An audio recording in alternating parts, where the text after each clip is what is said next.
एक और सबसे बड़ा सवाल जो बहुतों के दिल में है कि क्या रशिया के भारत आने के बाद ये रशिया यूक्रेन वॉर रुकने वाला है। इसके लिए पहले ना थोड़ा समझना पड़ेगा कि ये रशिया यूक्रेन वॉर शुरू क्यों हुआ था। देखिए, ये यूक्रेन है क्या? एक छोटी सी कंट्री जो रशिया के नेबरहुड में है, लेकिन भैया इतने सालों से वो अपनी लड़ाई चलाती ही जा रही है। तो क्या हो रहा है?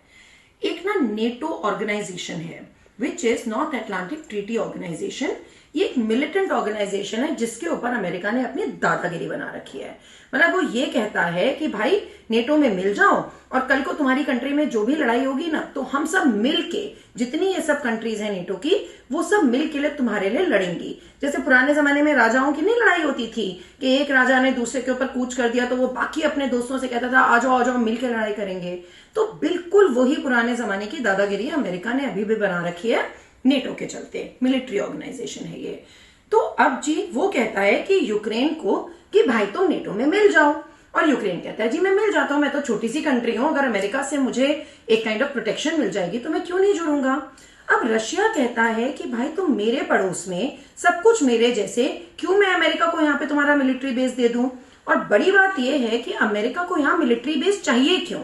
शुरू से भाई नॉर्थ ईस्ट और वेस्ट में एक ये कोल्ड वॉर रही है, अमेरिका और रशिया। अब अमेरिका चाहता है कि यहाँ आके अपना मिलिट्री बेस बना ले और पूरे इधर ईस्ट पे अपनी दादागिरी जमाए यूक्रेन के मिलिट्री बेस के चलते। तो रशिया ने कहा भैया मैं तुम्हें यहाँ मिलिट्री बेस नहीं बनाने दूंगा, यूक्रेन नहीं जुड़ेगा नेटो में।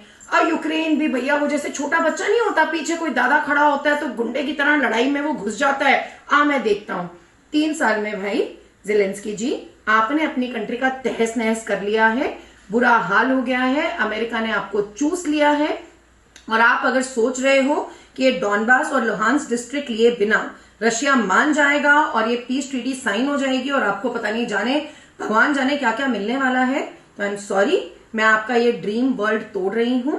आपको कुछ भी इतना नहीं मिलने वाला है। आपको अल्टीमेटली जो अपनी ये लड़ाई को खत्म करना ही पड़ेगा, क्योंकि आप अपनी इंटरनल भी देखो भाई, आपका टेन्योर खत्म हो चुका है।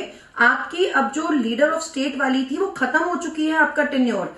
तो उसके अलावा आपकी अपनी पार्लियामेंट से आपको सपोर्ट मिलनी बंद हो गई है। आपके लोग इतने परेशान हैं, अमेरिका आपको यूज कर चुका है। अमेरिका आपकी इन्वेस्टमेंट पे, आपको रीबिल्ड करने पे पैसा नहीं खर्च करने वाला।